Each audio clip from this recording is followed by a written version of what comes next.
Hace apenas 4 semanas, a las 3 de la madrugada, mi teléfono comenzó a sonar con una urgencia que no dejaba espacio para la duda. Al otro lado de la línea estaba una familia desesperada, y desde la primera frase del padre entendí que no se trataba de un problema común. Su voz temblaba, rota por el cansancio y el miedo acumulado de meses. Me dijo con dificultad: «Padre, por favor, venga ahora mismo. Algo oscuro está en nuestra casa, no nos deja vivir. Los niños lloran cada noche, mi esposa está destruida y ya no sabemos qué hacer, nada funciona».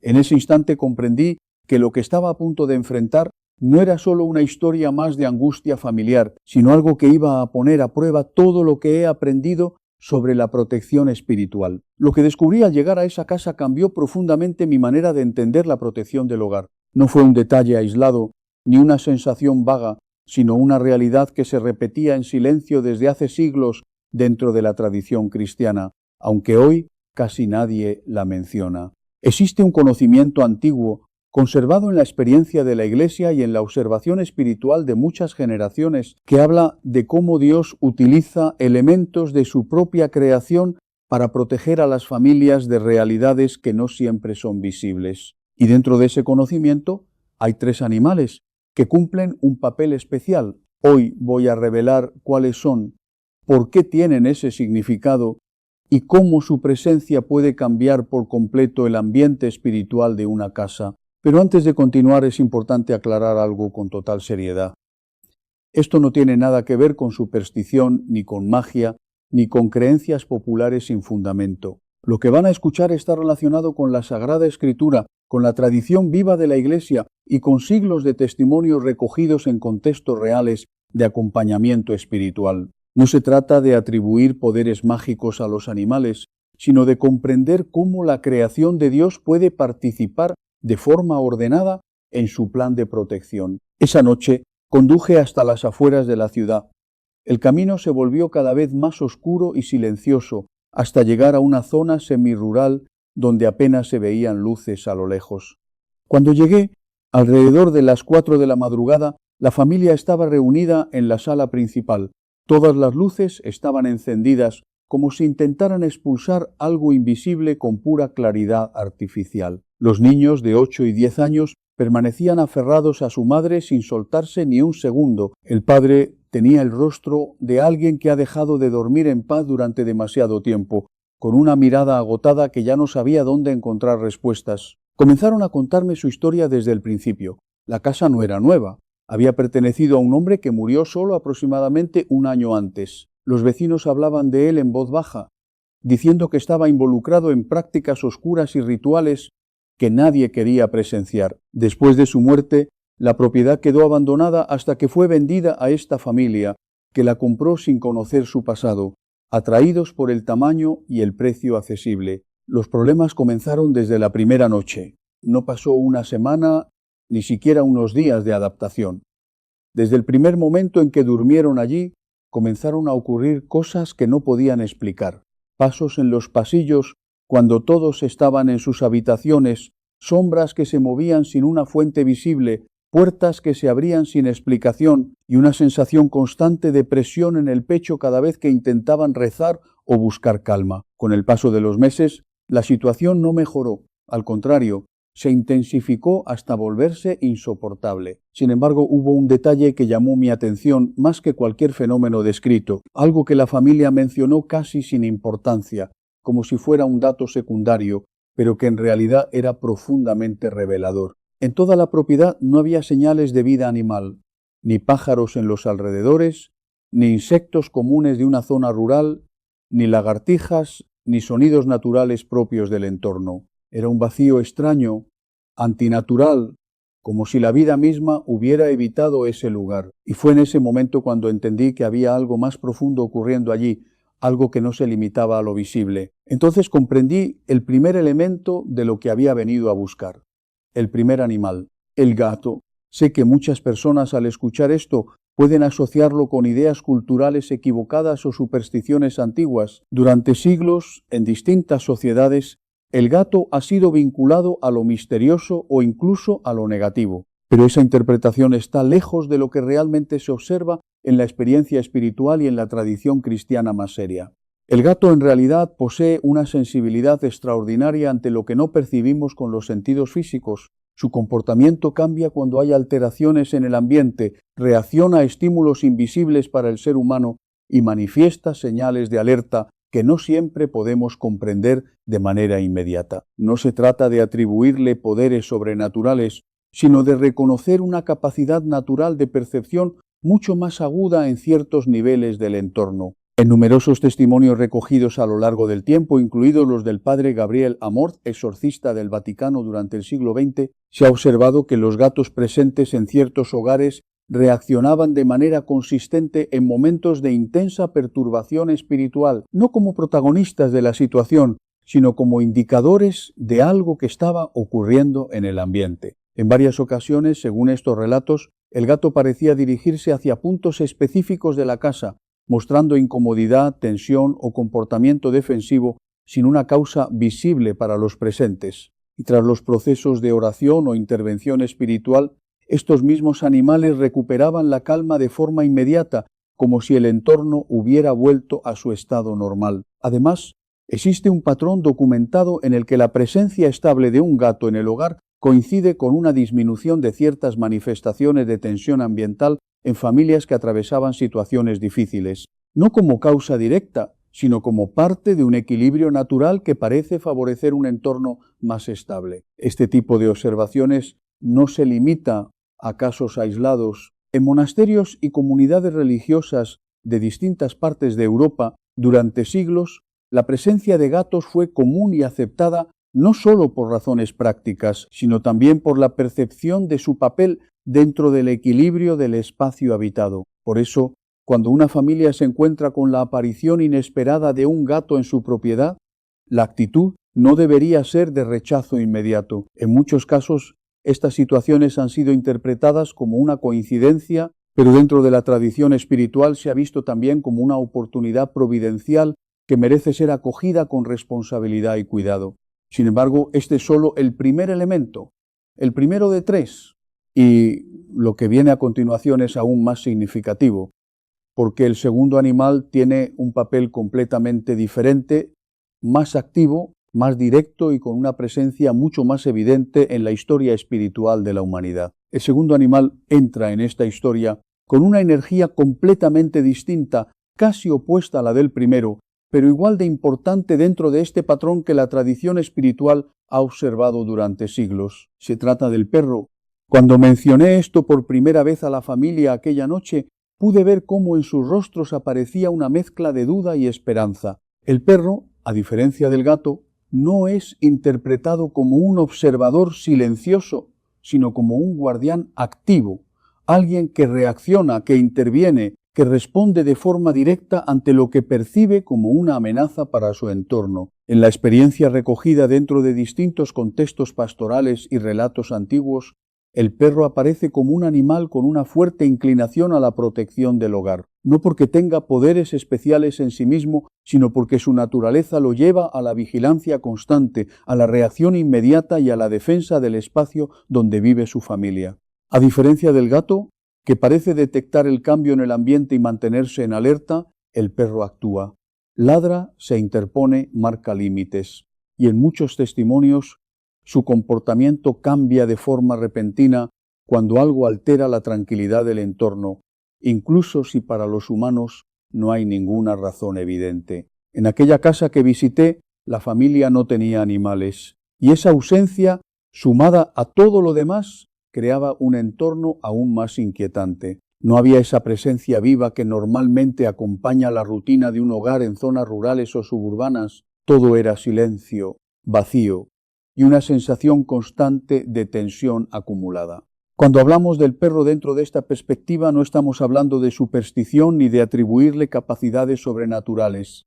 Estamos hablando de su papel natural como protector, como vigilante del entorno inmediato, como un ser vivo que reacciona a cambios que muchas veces pasan desapercibidos para las personas. En distintos relatos recogidos a lo largo del tiempo, familias que atravesaban situaciones difíciles han compartido algo en común.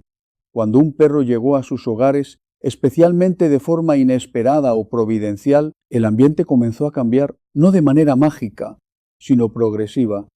La sensación de inseguridad disminuía, los niños dormían mejor y la casa parecía recuperar una rutina más estable. Esto ha sido observado incluso en contextos religiosos antiguos. En la tradición cristiana, por ejemplo, el perro ha sido representado como símbolo de fidelidad, vigilancia y protección. No es casualidad que en la historia de algunos santos aparezca siempre como un acompañante constante en momentos de dificultad. Uno de los ejemplos más conocidos es el de San Roque, representado junto a un perro que lo alimentó y lo cuidó en su enfermedad, mostrando una imagen clara de fidelidad y ayuda en el sufrimiento humano. Este tipo de representaciones no surgieron por accidente, sino a partir de experiencias reales que dejaron huella en la memoria espiritual de comunidades enteras. También dentro de ciertas órdenes religiosas, el simbolismo del perro ha sido interpretado como una figura de vigilancia espiritual, de cuidado constante del espacio comunitario, una imagen de alerta frente a aquello que perturba la paz del entorno. En los casos que he documentado personalmente, el patrón se repite de forma interesante. Cuando un perro entra en un hogar que atraviesa inestabilidad, su presencia introduce una dinámica diferente. Reacciona ante sonidos, movimientos o situaciones que a veces no tienen explicación inmediata para los humanos presentes, pero que coinciden con momentos de tensión o perturbación ambiental. En la familia que visité, esto no pudo observarse directamente porque no había animales, pero más adelante, en casos similares, la incorporación de un perro al hogar fue seguida por cambios notables en la percepción de seguridad de los miembros de la familia. No porque el perro resolviera los problemas por sí mismo, sino porque su presencia modificaba la forma en que el entorno era percibido y vivido. Una familia en particular me relató que tras adoptar un pastor alemán, las noches dejaron de ser un momento de miedo constante. Los niños que antes despertaban llorando comenzaron a dormir con más tranquilidad. El perro se colocaba en el pasillo como si asumiera un papel de vigilancia natural, sin necesidad de instrucción. Otra familia mencionó algo similar con un labrador. Antes de su llegada, experimentaban situaciones de incertidumbre dentro del hogar, objetos que se movían sin explicación clara o una sensación de inquietud general. Después de la llegada del animal, esa percepción comenzó a disminuir hasta desaparecer casi por completo. Desde una perspectiva espiritual más profunda, lo importante aquí no es atribuir al perro una función sobrenatural, sino reconocer cómo su naturaleza influye en el equilibrio emocional y ambiental del hogar. La tradición lo ha interpretado como un símbolo de vigilancia, de fidelidad y de presencia constante que aporta estabilidad. Sin embargo, este segundo animal tampoco es el más sorprendente dentro de esta enseñanza, porque el tercero, el último, es el que cambia completamente la forma en la que entendemos todo esto. Es el más inesperado, el menos asociado a este tipo de temas y al mismo tiempo el que tiene una carga simbólica mucho más profunda dentro de la tradición cristiana. Y su significado no solo es espiritual, sino también histórico, cultural y profundamente simbólico en la vida de la Iglesia. El tercer animal es el que genera más sorpresa, porque rompe por completo con lo que la mayoría de personas espera escuchar en este tipo de relatos. No es un animal asociado comúnmente a la protección del hogar en la mente moderna, y sin embargo, dentro de la tradición cristiana y su simbolismo más antiguo, su presencia tiene un significado mucho más profundo del que normalmente se reconoce. Se trata del gallo. Cuando pronuncié este nombre frente a la familia, hubo un momento de silencio. Algunos incluso sonrieron con incredulidad, como si no pudiera existir una conexión real entre ese animal y todo lo que estábamos hablando. Pero precisamente ahí reside el punto más importante de esta enseñanza. Muchas veces lo que parece insignificante en lo natural tiene un valor simbólico mucho más grande en lo espiritual. El gallo, en la tradición cristiana, no es un animal cualquiera. Representa el despertar, la conciencia y la victoria de la luz sobre la oscuridad. Su canto marca el final de la noche y el inicio del día, y ese simple hecho ha sido interpretado durante siglos como un símbolo de transición, de cambio y de revelación. En la Escritura, el momento en que el gallo canta está profundamente ligado a una de las escenas más humanas del Evangelio, el instante en que Pedro recuerda su negación de Cristo. Ese canto no es solo un sonido, es un llamado a la conciencia, un recordatorio de la fragilidad humana y al mismo tiempo de la posibilidad de arrepentimiento y renovación. Por eso, En la tradición cristiana antigua, el gallo fue adoptado como símbolo visible en lugares elevados de las iglesias. Las veletas en forma de gallo, que aún se pueden ver en muchas torres, no eran simples decoraciones. Representaban una verdad espiritual. La luz siempre regresa, la oscuridad no es permanente. El gallo anuncia el amanecer antes de que el sol sea visible, y en ese sentido simbólico representa la llegada de la luz antes de que el mundo la perciba plenamente. Esa idea, trasladada al lenguaje espiritual, ha sido interpretada como la afirmación de que la claridad siempre termina imponiéndose sobre la confusión y el miedo. En contextos rurales de Europa y América Latina, durante siglos, la presencia del gallo en los hogares no era vista solo como parte de la vida agrícola, sino también como un elemento que marcaba el ritmo del día y el orden de la vida familiar. Su canto temprano regulaba la rutina, organizaba el despertar y establecía una conexión directa con el ciclo natural de la luz. En el relato de aquella familia, el elemento del gallo no estaba presente inicialmente, pero su significado se hizo evidente al observar el patrón general. Donde el ambiente estaba dominado por la noche, el miedo y la incertidumbre, el simbolismo del gallo representa exactamente lo contrario, el regreso del orden, la claridad y el final de la oscuridad. He escuchado testimonios de familias que en contextos completamente distintos incorporaron la presencia de este animal en su entorno rural y comenzaron a experimentar un cambio en la percepción del tiempo nocturno. No porque el gallo tenga un poder sobrenatural, sino porque su función natural introduce una señal constante de inicio, de límite y de transición entre la noche y el día. En una de esas familias me contaron que después de tener un gallo en su propiedad, las noches dejaron de sentirse interminables. El simple hecho de escuchar su canto al amanecer creaba una sensación de orden, como si el tiempo volviera a tener estructura después de meses de confusión y ansiedad. Desde la perspectiva simbólica cristiana, esto tiene un significado más amplio. El gallo no actúa como protector en el sentido físico, sino como recordatorio constante de que la oscuridad tiene un límite. Su presencia anuncia que el ciclo de la noche siempre termina y que la luz regresa de forma inevitable. En la historia de la Iglesia, este símbolo fue tan importante que se integró en la arquitectura, en la liturgia visual y en la vida cotidiana de muchas comunidades. No era un elemento marginal, sino una forma de recordar diariamente una verdad espiritual fundamental. Sin embargo, el punto más importante de toda esta enseñanza no es el animal en sí mismo, sino lo que representa dentro de un sistema más amplio. Gato, perro y gallo no funcionan como objetos de poder, sino como símbolos vivos dentro de la creación, cada uno con una función distinta dentro del equilibrio del hogar. El gato representa la percepción silenciosa, la sensibilidad ante lo invisible, el perro representa la vigilancia activa, la respuesta inmediata ante la alteración del entorno, y el gallo representa el orden del tiempo, la llegada de la luz y el fin de la oscuridad. Cuando estas tres realidades se entienden en conjunto, no se trata de superstición, sino de una lectura simbólica de la creación que ha estado presente en la tradición cristiana durante siglos. Pero lo más importante aún estaba por venir aquella madrugada, cuando todo parecía haber sido resuelto, pero en realidad todavía faltaba una última pieza que completaría la comprensión de lo que estaba ocurriendo en esa casa. Cuando pensé que todo había terminado, aquella madrugada en la casa de la familia, el ambiente seguía siendo denso, aunque ya no era el mismo de antes. La oración había sido realizada, los ritos de bendición también, y los signos más evidentes de perturbación habían comenzado a disminuir. Sin embargo, había una sensación difícil de explicar, como si algo todavía no hubiera sido completamente entendido, como si faltara una pieza final para cerrar todo el proceso. Fue en ese momento, en el silencio posterior, cuando comprendí algo que no había tomado la forma de una explicación inmediata, sino de una certeza interior clara. No era una idea nueva, sino un recuerdo de enseñanzas antiguas que rara vez se transmiten hoy con profundidad.